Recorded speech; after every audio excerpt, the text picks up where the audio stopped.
नमस्कार दोस्तों, आज हम बात करने वाले हैं उस बहुत गहरी चीज की जिसके बारे में श्रीमद्भागवत गीता में 3 योग बताए गए हैं, ज्ञान योग, कर्म योग और भक्ति योग। लेकिन पहले एक बात समझ लेते हैं, योग का मतलब क्या है। योग का असली मतलब, योग का मतलब है जुड़ना। जुड़ना और अलग होना, ये दोनों चीजें संसार में होती हैं। वियोग होता है, संयोग होता है, लेकिन परमात्मा में केवल योग होता है। अभी हम संसार से जुड़े हुए हैं, शरीर से जुड़े हुए हैं। ऐसा हमें लगता है कि यह शरीर मैं हूँ, यह संसार मेरा है। लेकिन असल में शरीर और संसार दोनों एक ही तत्व से बने हैं, जड़ तत्व से, और हम खुद उससे अलग हैं। इसी अलगाव को समझने के लिए तो ग्रंथ हैं, इसी विवेक को जागृत करने के लिए तो साधु संत प्रवचन करते हैं। लेकिन हम इतने शरीर और संसार से जुड़े हुए हैं कि हमें यही सच लगता है। शरीर और संसार मेरा नहीं। देखिए, आपका शरीर आपसे बिना पूछे बचपन से जवान होता है, जवान से बूढ़ा होता है, बूढ़े से मृत्यु की तरफ बढ़ता है। बीमारियां लग जाती हैं, ताकत कम हो जाती है और एक दिन वह शरीर भी नहीं रहता। अब सोचिए, जो चीज आपसे बिना पूछे ये सब कर रही है, वह आपकी कैसे हो सकती है। वह तो आपका नहीं, आपका तो बस एक अनुभव है। इसी तरह हम संसार को भी अपना मान लेते हैं। लेकिन यह संसार भी हर पल बदल रहा है। जो आज एक रूप में दिख रहा है, कल उसका रूप बदल जाएगा। यह सब हम रोज देखते हैं। पैसा, जमीन, जायदाद, जिन्हें हम अपना कहते हैं, क्या उन्होंने कभी कहा है कि मैं तेरा हूं? नहीं। रिश्ते, नाते, उनसे भी हर पल वियोग हो रहा है। जो 50 से 100 साल पहले थे, वे कहाँ चले गए? जो आज हैं, वे भी कुछ सालों में चले जाएंगे। मन, बुद्धि, वे भी तो मेरे नहीं हैं। मैं तो उनके परिवर्तनों को देख रहा हूँ।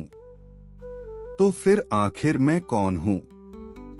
मैं कौन हूँ? इसे समझने के लिए एक छोटी सी तुलना लीजिए। कंप्यूटर में हार्डवेयर और सॉफ्टवेयर होते हैं। इसी तरह यह शरीर 5 तत्वों का बना हार्डवेयर है और मन, बुद्धि, चित्त, अहंकार, ये सब सॉफ्टवेयर हैं। लेकिन जो इस सब को चला रहा है, जो इस सब को देख रहा है, वह कौन है? एक कहानी के जरिए समझें। एक राजा के दरबार में 2 आदमी आए। एक ने कहा, महाराज, मैं बहुत अच्छा चित्रकार हूँ। मैं आपके लिए ऐसी चित्रकारी करूँगा कि आप बहुत खुश होंगे। राजा ने उसे एक कमरे में चित्रकारी करने के लिए कह दिया। दूसरे आदमी ने कहा, महाराज, मैं विचित्रकार हूँ। राजा ने पूछा, विचित्रकार क्या होता है? उस आदमी ने कहा, आप खुद देख लीजिए, मुझसे काम करवाकर। राजा ने उसी कमरे को बीच में पर्दे से बांट दिया। आधा कमरा चित्रकार को दे दिया, आधा विचित्रकार को।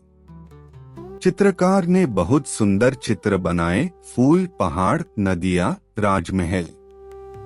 विचित्रकार ने अपने आधे कमरे की दीवारों को इतना चमकाया कि वे शीशे जैसी हो गईं। जब दोनों ने काम पूरा कर लिया तो बीच का पर्दा हटा दिया गया। चित्रकार के चित्र तो बहुत सुंदर थे, लेकिन वे सभी विचित्रकार की चमकीली दीवारों पर भी बिल्कुल वैसे ही दिख रहे थे जैसे असली चित्र हों। तो एक तरफ असली चित्र थे और दूसरी तरफ उनकी प्रतिबिंब थी। इसी तरह हमारे अंदर भी दो मैं हैं, एक असली चेतन मैं और दूसरा उसकी प्रतिबिंब जैसी जड़ मैं। जिस मैं को आप जानते हैं वह तो चेतन की प्रतिबिंब है। चेतन ही इस जड़ मैं का प्रकाशक है। जिस तरह बिजली एक है लेकिन अलग अलग यंत्रों में अलग अलग काम करती प्रतीत होती है, बल्ब में प्रकाश देती है, फ्रिज में ठंडक देती है, हीटर में गर्मी देती है, पंखे को घुमा देती है, लेकिन बिजली तो एक ही है, एक ऊर्जा है। इसी तरह चेतन एक है। वही चेतन इस शरीर को चला रहा है, इस मन को चला रहा है, इस बुद्धि को चला रहा है। जो जड़ मैं है वह हमेशा बदलता रहता है। मैं बच्चा हूँ, मैं जवान हूँ, मैं बूढ़ा हूँ, मैं बीमार हूँ, मैं सुंदर हूँ, मैं बुद्धिमान हूँ, ये सब जड़ मैं के रूप हैं। लेकिन जो चेतन मैं है वह सदा एक रूप रहता है। जब आप बूढ़े हो जाते हैं और बचपन को याद करते हैं तो कहते हैं मैं तो वही हूँ, यही चेतन मैं है। यह अनंत शरीरों में अनंत योनियों में जाता है लेकिन खुद कभी नहीं बदलता। इस चेतन मैं का ठीक ठीक अनुभव हो जाना ही आत्मज्ञान है। जैसे ही आपको अनुभव होगा कि मैं तो एक नकली मैं में जी रहा था और अब मैं असली मैं को जान गया, तो वह नकली मैं हमेशा के लिए गायब हो जाएगा।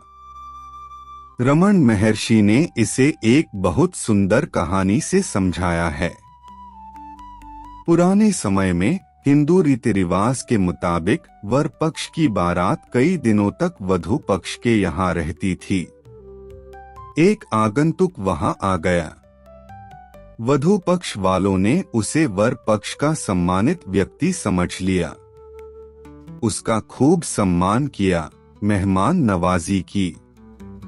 वर पक्ष वालों ने भी उसे देखा, वधू पक्ष वाले इतना सम्मान कर रहे हैं तो यह तो बहुत बड़ा आदमी होगा। तो वर पक्ष वाले भी उसका सम्मान करने लगे। उस आगंतुक का वक्त बहुत अच्छा चल रहा था, लेकिन 3-4 दिन बाद वर पक्ष वालों को ख्याल आया, इस व्यक्ति का इतना सम्मान कर रहे हैं तो चलो इसकी पूरी जानकारी लेते हैं। कौन है ये? वर पक्ष वाले वधू पक्ष वालों से बात करने लगे। आगंतुक ताड़ गया कि उसकी पोल खुलने वाली है। वह चुपके से वहां से खिसक लिया।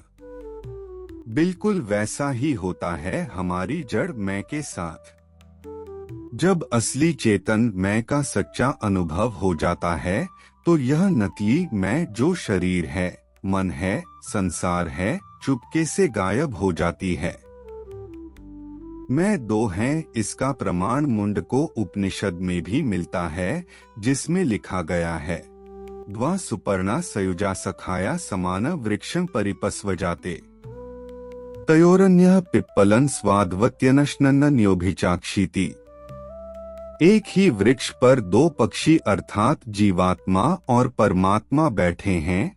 एक फल खाता है अर्थात अनुभव करता है और दूसरा बिना खाए देखता है, जो आत्मा और परमात्मा के संबंध को दर्शाता है, जिसमें एक कर्मफल भोगता है और दूसरा साक्षी भाव से देखता है।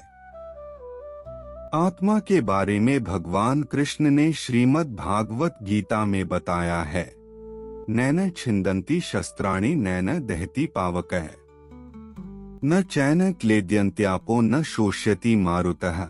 आत्मा जन्म मृत्यु के चक्र से परे है। शरीर नश्वर है पर आत्मा शाश्वत है। आत्मा शरीर के साथ चलती हुई प्रतीत होती है पर वास्तव में वह स्थिर स्टेबल रहती है, क्योंकि शरीर में परिवर्तन होता रहता है, आत्मा नहीं। आत्मा हर जगह मौजूद है, न उसे कोई नष्ट कर सकता है, न ही बदल सकता है। यह अनादि और अनंत है। आत्मा निश्चल है, अर्थात वह कहीं आती जाती नहीं है। फिर हमें यह क्यों लगता है कि हमारी आत्मा साथ चल रही है?